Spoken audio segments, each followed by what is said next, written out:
سردار مسعود صاحب، جو پاکستان، ترکی اور سعودی عربیہ، کیا اس کو جسٹ ایک ون آف ایونٹ کے طور پر لینا چاہیے تھی کہ ایران ہی تھا بس، اس کے بعد کسی پہ نہیں ہوگا؟ لیبیا، شام، مصر، یہ سب پرانی باتیں تھیں، اب یہ آگے نہیں کام چلے گا؟ یا ہم تینوں ممالک کو آپس میں سر جوڑنا چاہیے کہ یہ فیوچر میں ہمیں کیسے آگے بڑھنا ہے، اپنے دفاع کو کیسے توانا اور مضبوط بنانا ہے؟ ایک تو بہت بہت شکریہ، آپ نے مجھے بولنے کا موقع دیا، اور دوسرے میں یہ کہنا چاہتا ہوں کہ آپ نے اپنے ابتدائی تعارف میں بہت جامع انداز میں دنیا کے منظرنامے کا نقشہ ہمارے سامنے پیش کیا، اور بہت موضوع الفاظ میں خلاصہ کیا کہ ہم آج کہاں کھڑے ہیں۔ تو اس کے بعد میں یہ کہنا چاہتا ہوں کہ دیکھیے، پاکستان کے پاس ایک مضبوط حصار ہے، پاکستان خود ایک مضبوط قلعہ ہے، اور اس کے پاس جوہری استعداد بھی ہے، لیکن اس کے باوجود ایک جوہری استعداد کو اور ایک طاقتور قوم کو کبھی بھی اپنی گارڈ جو ہے لوور نہیں کرنی چاہیے۔ اس کی وجہ یہ ہے کہ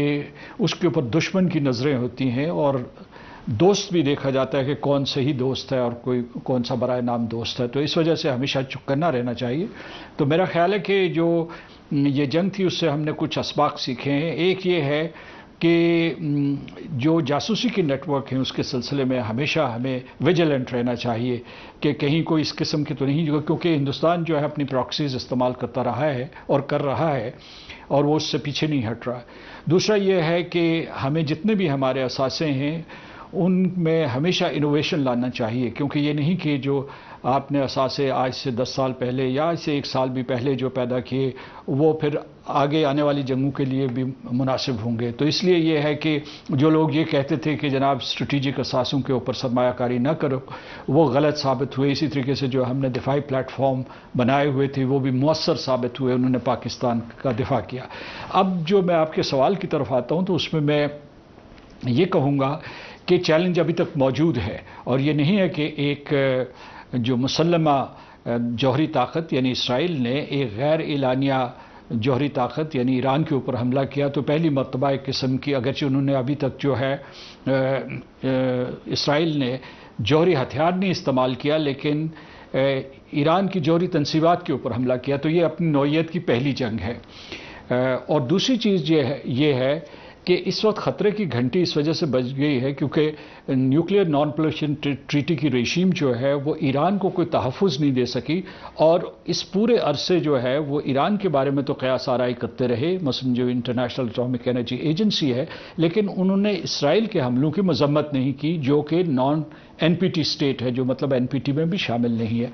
تو اس کی وجہ سے ایران نے رد عمل کے طور پر یہ کہا ہے کہ وہ انٹرنیشنل اٹامک انرجیز کے ساتھ اپنا تعاون معطل کر رہے ہیں، جس کے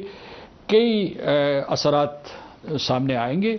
اور ابھی انہوں نے یہ بھی اشارہ دیا ہے کہ وہ شاید این پی ٹی سے ہی نکل جائیں، لیکن پہلے ہم دیکھ لیتے ہیں کہ اس معطل کرنے کی وجہ سے اب جو ہے آئی اے اے کے انسپیکٹرز نہیں آ سکیں گے، اور ایک اعتبار سے جو سیف گارڈز اگریمنٹ ہے وہ بھی اس عرصے تک معطل رہے گا جب تک کہ یہ بحال نہیں ہو جاتا۔ دوسرا یہ ہے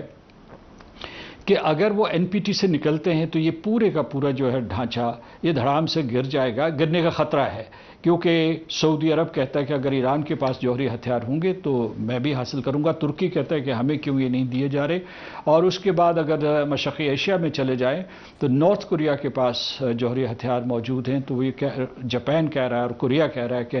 ہمارے پاس وسائل بھی موجود ہیں اور ہم یہ ہتھیار استعمال کرنا چاہتے ہیں۔ ایک اور ملک جو ہے اس سلسلے میں ہمیشہ بہت متحرک رہا ہے وہ مصر ہے۔ تو یہاں میں بتانا چاہتا ہوں کہ نیوکلیئر نان پرولیفریشن ٹریٹی کے مطابق جو ان کا آرٹیکل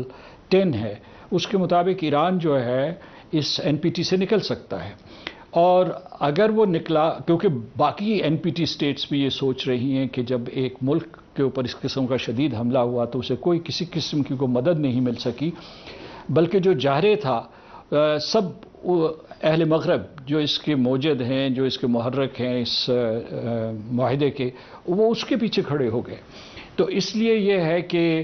اور ایک اور بات یہ ہے جو میں نے آپ کو پچھلی دفعہ جب آپ سے گفتگو ہو رہی تھی اس وقت بھی میں نے یہ کہا تھا کہ اس وقت نشانہ ایران تھا، لیکن سعودی عرب بھی میں سمجھتا ہوں نشانے پر ہے، اس لیے کہ وہ ایک بہت بڑی دفاعی اور معاشی طاقت کے طور پر ابھر رہا ہے، وہ مشرق وسطیٰ کی سب سے بڑی طاقت ہوگی، کیونکہ جس قسم کے انہوں نے اصلاحات شروع کی ہوئی ہیں، جس قسم کی انہوں نے ٹرانسفارمیشن شروع کی ہوئی ہے، تو اس بدلتے ہوئے منظرنامے میں ایک چیز واضح ہو گئی، کوئی قانون کی بین الاقوامی سطح پہ حکمرانی نہیں ہے، اور اس وقت جو ہے جو عالمی نظام وہ ٹوٹا پھوٹا ہے، اور اس میں ایک مرتبہ پھر جو مائٹ از رائٹ ثابت ہوا ہے، تو لہٰذا پاکستان جو ہے، جیسا کہ آپ نے اپنے تعارف میں کہا تھا کہ پاکستان کو ہمارے امریکہ کے ساتھ بھی اچھے تعلقات ہوئے ہیں، اور جتنا بھی ہم آگے بڑھ سکتے ہیں بڑھیں، لیکن اس کے ساتھ ساتھ ہمیں چین اور روس اور دوسرے ہم خیال ملکوں کے ساتھ